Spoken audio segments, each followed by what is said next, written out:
Moriden Athluan.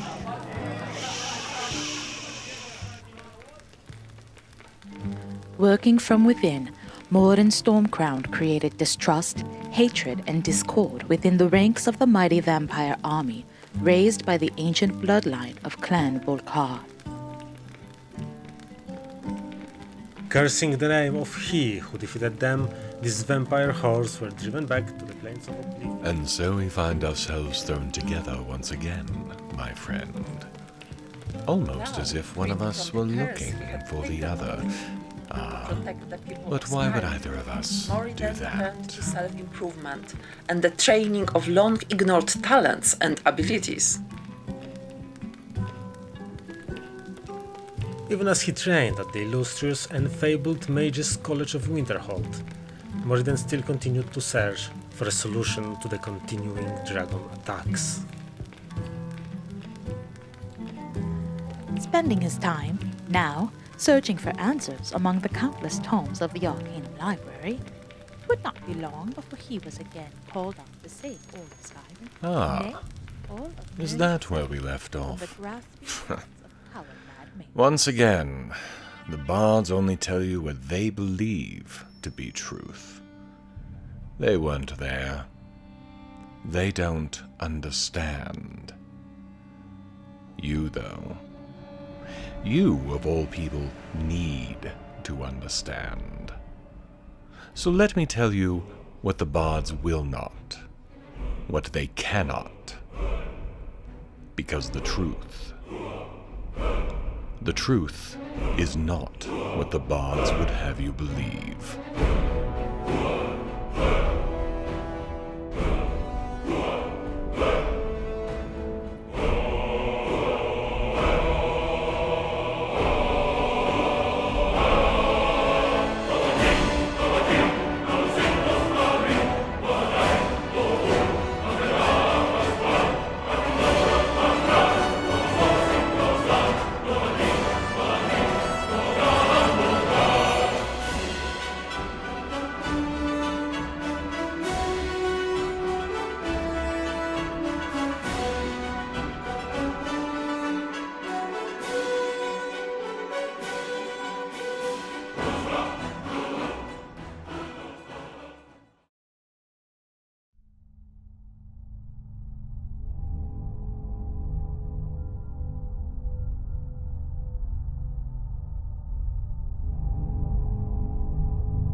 Seven Evening Star, 4th Era, 201.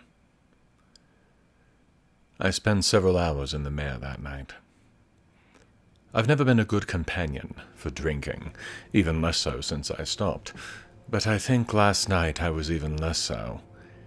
Even Sadia, who has always been quick to make sure my plate was full and my mug filled, seemed to stay back from me. I didn't sleep well, of course. Who does, on the eve of something potentially so dangerous? It was the early morning hours before I finally dozed off, and even then I could do nothing but dream of what was coming, of all the things that could go wrong. In the morning, I walked slowly through the pre-dawn rain, and made my way to the great porch, where my gaze was drawn to the throat of the world, to where Parthenax likely still sat, waiting and watching, to see how all of this would pan out, to see if a supposedly brash dove would respond to the call of its name, to see if that tiny speck, so far below him, was truly worthy of the titles that the dove had bestowed upon him.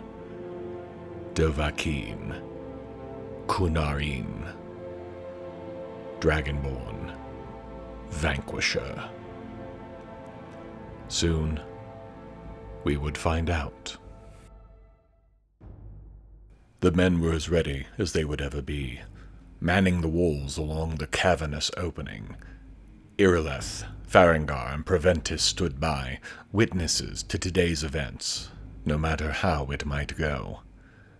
The Jarl stood ready, his own sword drawn and ready, as if it would help the slightest bit if this went wrong. I was as ready as I could make myself be. With a confidence that was almost completely false, I strode with firm step onto the porch. I called a dove. I called to Snow Hunter Wing. For a long moment, nothing happened.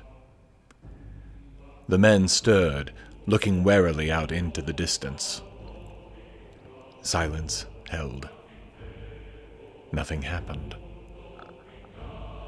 The whispers began, and though I couldn't hear them clearly, I knew what they would be saying. They were questioning my plan. They were concerned that no dragon would come.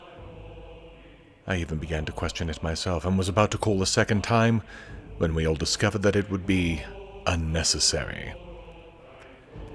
With a loud flap of its leathery wings and a cry of challenge, Odahviing appeared in the skies of Whiterun. "Dovahkiin, here I am." Such it announced its presence, and the fight began.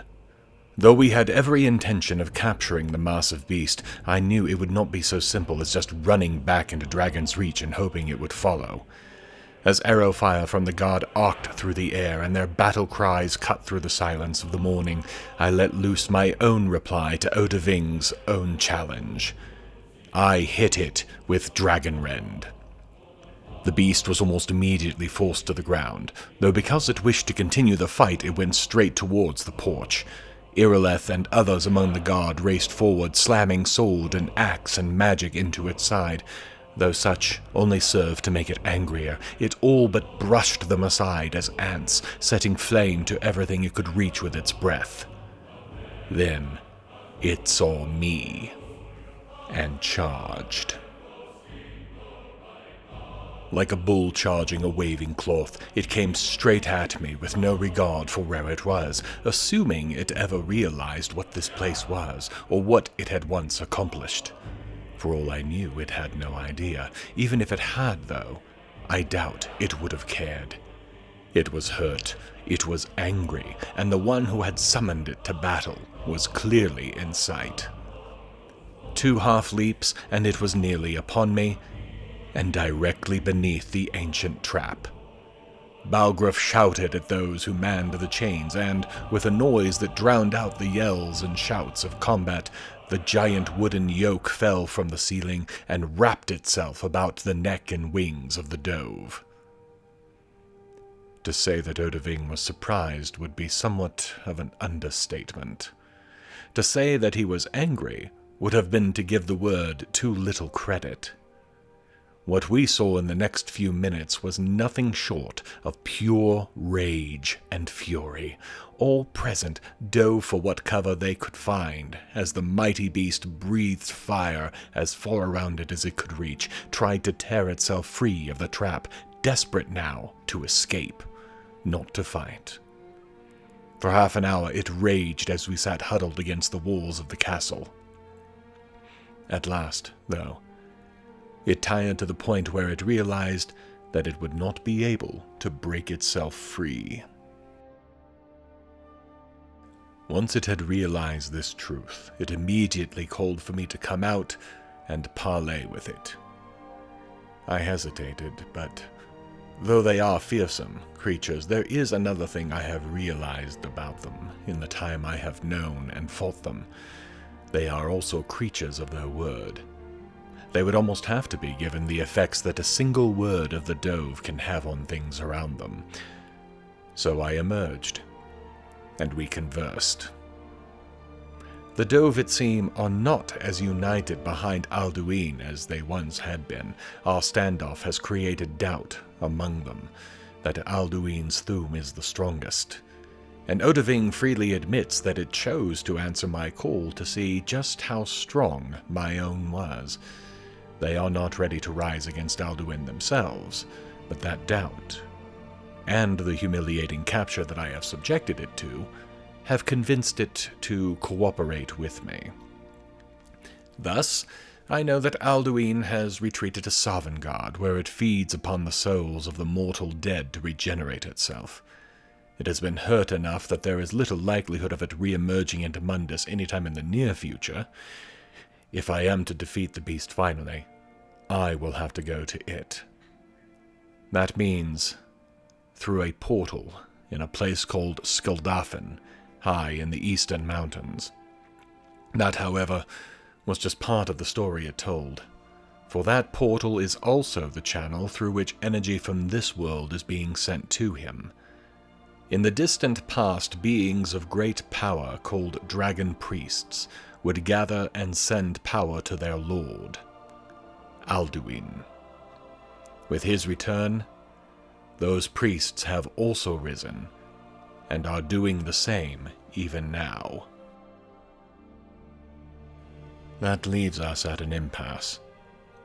I hesitate to let Odahviing go, but without its help I cannot reach Skuldafn. Until I find and destroy the dragon priests, I cannot hope to destroy Alduin anyhow. Where those priests are, however, is not something that Odahviing has any knowledge of. Too much time has passed, too much of the terrain changed since it last flew these skies. Instead, I made a promise of my own to the ancient warrior. I cannot allow it to be free yet. Though I trust its word that it will take me to Skuldafn, I have no way to know that it will respond to my call a second time. It refuses to give that word. Too many things could change between now and that point, so I gave it my word. When the priests are dead and I am prepared to go after Alduin, I will return here and set it free. And in the meantime, it will be the honored guest of Jarl Balgruuf and the Whiterun Guard. Balgruuf swallowed rather hard at this pronouncement. Who could blame him? On the other hand, the glory he and this hold will garner once word of the tamed dragon gets out will set him up for life. His own name will stand beside old King Olaf One-Eye as the only two who have ever captured a live dragon. Odahviing was not happy about this, to say the least, but it understood my views. It gave its word as well, not to attempt to set fire to the castle, the people in it, or to otherwise attempt to escape so long as they kept him fed decently. I have a feeling that Nazim's cattle farm is about to suffer a huge depletion in its numbers, and isn't that just such a shame? Once again, I find that I lack wisdom. No, that's not right. I lack information. I do not question Odahviing's statement about these dragon priests. Again, they do not lie. Before I can deal with the World Eater, then, I must find out where these priests are at, and how to eliminate them. This puts them firmly in the region of dragon law, and that means the Blades and Esbern. So that is where I rode, back to Karthspire. Only it turns out that the Blades, and this time I mean Delphine, are not inclined to help me, not until a small detail is taken care of. Somehow, they have learned who the leader of the Greybeards is, and she is not pleased that I have kept that information to myself. Paarthurnax, it turns out, was Alduin's right-hand dove during the original Dragon Wars, right up until it turned on Alduin and taught men to use the voice and helped get the rebellion going. This, however, is not a plus in Delphine's book. All she can see is a dragon that turned coats once, and is likely to do so again. Until the dove is dead, she tells me, the Blades will refuse me all assistance. I find this disingenuous in the extreme. How much of what she claims to know of Blade history is even accurate? That they became dragon hunters, I do not doubt. But who is to say why that happened? The Dragonborn have always been at the lead of the Blades, as I am now. Does this not give me some say in how they are to be going forward? I know what I want to do, but if I am to have any credibility, I must at least appear like I am taking her request seriously. which means I have to go to the throat once more to speak with Argir and Parthenax and try to find a way out of this situation that doesn't alienate the Greybeards and remove a source of information and power. Things then got more complicated. The courier caught up to me as I left the temple and had a pair of letters for me. The first was from Lale, Belethor's sister. Apparently, she's had a rough time dealing with her brother since I returned her, and wants my help to put him in his place. Tempting, I have to admit. She wants to meet with me in Whiterun to discuss her plan. I may have to look into this, if for no other reason than to see that daft merchant finally get what he deserves. The other was far more serious. Septimus has sent for me. That crazy old man thinks he's found a way into that massive Dwemer cube, it seems, and he wants my help to do it. If there was anyone in Tamriel who would have the knowledge to do a thing, though, it might be him. Or the library in the college. How did I miss this? They have the single greatest collection of books on any subject you could think of there. Surely there would be information on the dragon priests as well. I need to go up there for the last 2 recruits anyhow, so I may as well look into it. They certainly can't be any more difficult to deal with than the Blades have turned into. I met with Lale at the Mare. Over a small dinner, she gave me the gist of the plan, and I have to admit I was smiling the whole time. Belethor has no idea how he has set himself up for failure, and how he's about to find himself tossed on his rear. Really, it's simple, though it also isn't. Belethor came up with an idea some time ago, not a new one, really, but one that isn't in common usage around the province. The basic version is this. He sells a portion of the store to people with money, on the promise that at some future time, that portion of the store can be sold back to him for a profit, based on how well the store does. Until then, they get a share of the store profits. Here, though, is where he shot himself in the foot with his own arrow. Lale already owns 30%, despite the fact that he sold her some time ago. Not enough to own the majority, but she's not the only one who owns part of the store. 3 others, all of them here in Whiterun, of course, own 10%, meaning that Belethor himself owns less than half of his own business. Hulda, Isolde, and Nazim might possibly be convinced to give up their shares to me, which I would turn over to Lale, which means she would own the store majority, and Belethor would end up losing that little general store he's so fond of. She gave me 1,500 to help me get started on getting the other shares. Since we were already in the Mare, I went downstairs and struck up a conversation with Hulda. It took some time to steer the conversation to Belethor, but it happened eventually. And eventually she brought up that she owned a piece of the store, and that she wasn't happy with the returns she'd been getting. Hulda has helped me out a lot in the past. She knew this, and I have to admit I may have taken advantage of this when I offered to pay her 500 for that piece. I played it off as helping her to get out before his store went under entirely, and from rumors on the street it might actually happen anyhow if Lale's plan doesn't work. Belethor's reputation is not helping him at all, it seems. She agreed, and just that quickly, I had the first 10% that we needed. Isolde was harder to find, but her plans for her own future also make her somewhat predictable. She wants to be a master merchant, so, until she claims that title for herself, she is always going to be found near other merchants of one stripe or another, looking for new ideas, tips, methods, and so forth. This day, I found her at War Maiden's, the blacksmith's storefront.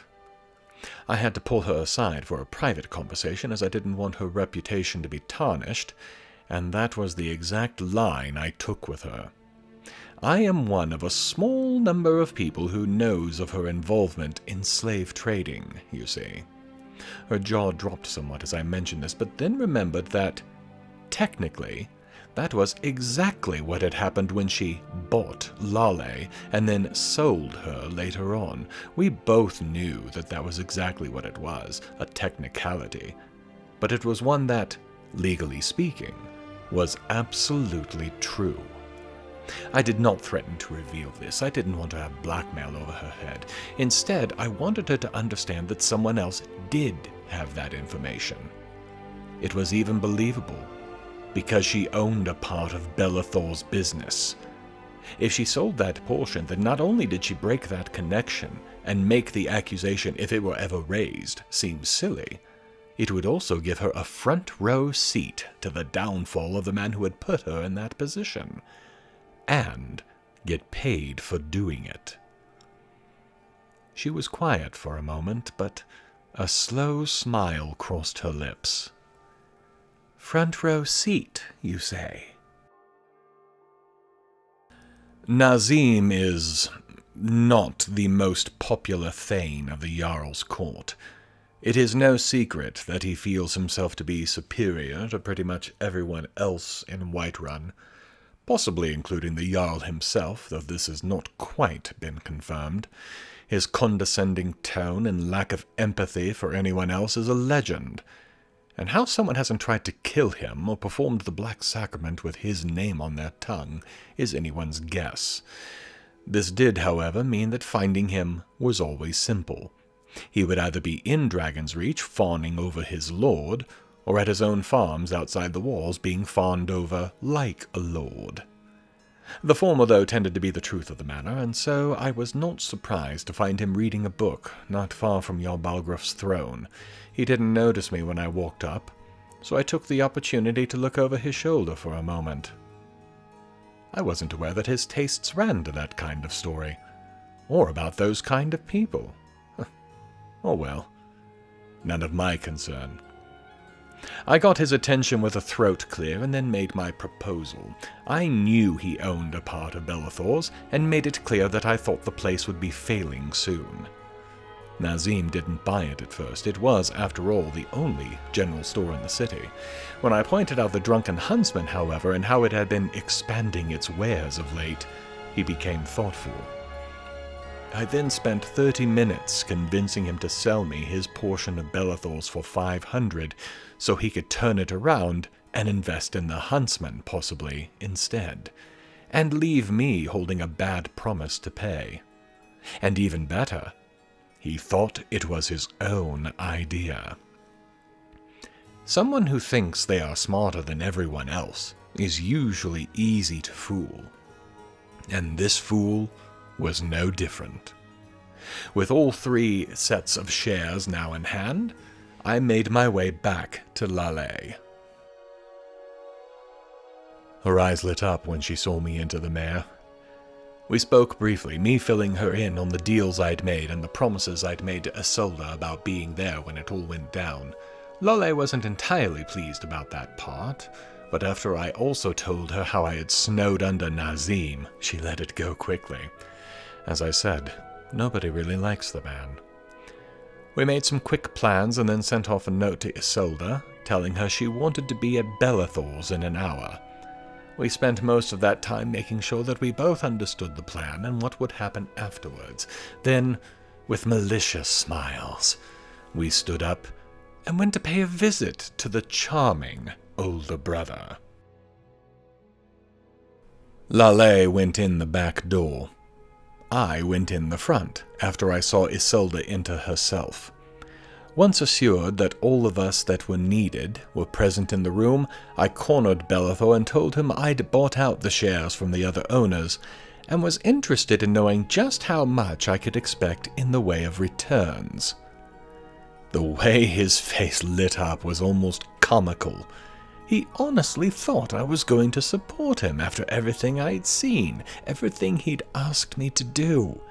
He'd barely started speaking when his sister stepped in and told him that there was about to be a shareholders' meeting, where they would be discussing new management.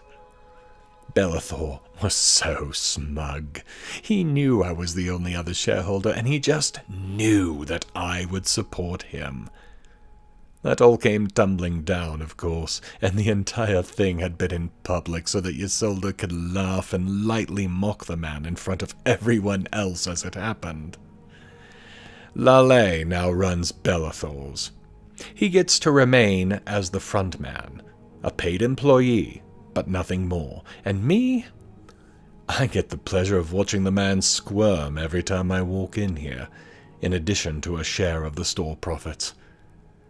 Oh, and to watch Nazim glare daggers at me when Belethor's does not go under.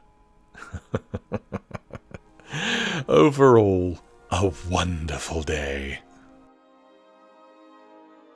I began, slowly, walking towards Breezehome. There is only so long I can avoid it without questions being asked, and those were questions I didn't want to answer, especially since I wasn't sure I had answers. So I returned to my house to face aspects of my past that were painful. As I did, though, I looked to the setting sun, and a sailor's saying hit my mind. Now, obviously, I'm no sailor, but having lived on the coast for most of my life, I've come into contact with many of them. Some of them were even sober, but I digress. The sailor's saying, "Red sky at night, sailor's delight." The sky was very red that night, and I hoped it meant that there would be smooth sailing on the course I was about to take. The Parthenas situation needed resolving, my first priority, and then, rather than hope that Esbern had the leads I needed, I would turn north to the College of Winterhold and its vast library, as well as talking to Septimus to see what he wanted me to do, and what he would do for me in exchange, of course. I slept soundly that night. I found out later that few at Dragon's Reach did, however. Odaving, I'm told, had indigestion from one of Nazim's cows.